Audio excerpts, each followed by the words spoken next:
Veterinarian David Graff joins us live, and if you're a Star Wars fan, you might like these two cats. Yes. Who do we have here? R2 and D2. They're from the Cedar Rapids Animal Care and Control.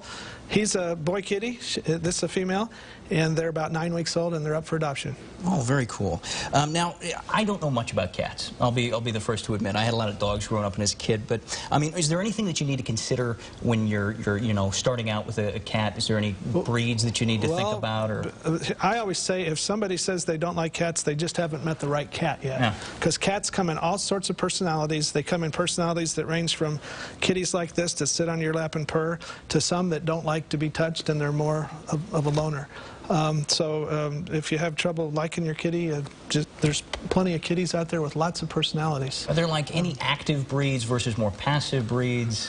Well, the most common pet cat is the domestic short hair, followed by the domestic medium hair and domestic long hair.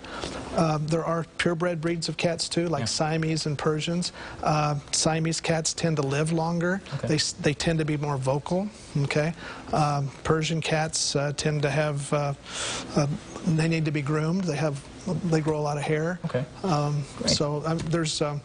There's a lot of different breeds of cats. Well, I actually think we have a caller, a gentleman by the name of Rick, who's calling in. And I suppose if Rick, you can hear me, you can ask away.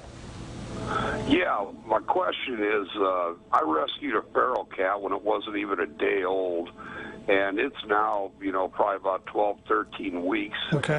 And my question is, are they always going to be feral? I mean, there's times that she's real tame, and other times she just bites and kind of goes a little nuts. And I'm just curious whether it's an inherent trait when they're wild like that. No, they usually tame down. A lot of contact, a lot of stroking and petting and feeding. When you're feeding, give her lots of attention. But no, I would expect her to tame down. And congratulations on giving good care to this kitty, because it took a lot of bottle feeding at first. Yeah, excellent. Thank you very much for the call, Rick. Now, is there anything you need to do for your house? I mean, any way to prepare a litter box? Probably. Well, you need, it's important if you're going to have kitties to have a lot of toys. They need places that they can go up in vertical and perch and watch over their domain. They need tunnels to go through. They need dangly things that they like to play with, and lots of little mouse toys. And kitties need a lot of toys. And a fresh, clean litter box. And the rule on that is litter box number equals the number of cats plus one. So if you have 2 kitties, it'd be a good idea to have 3 litter boxes. And if you want to adopt these 2, what do you do? You call the Cedar Rapids Animal Care and Control, or just go down and see them. All right, perfect. Thank you so much, David, for stopping by.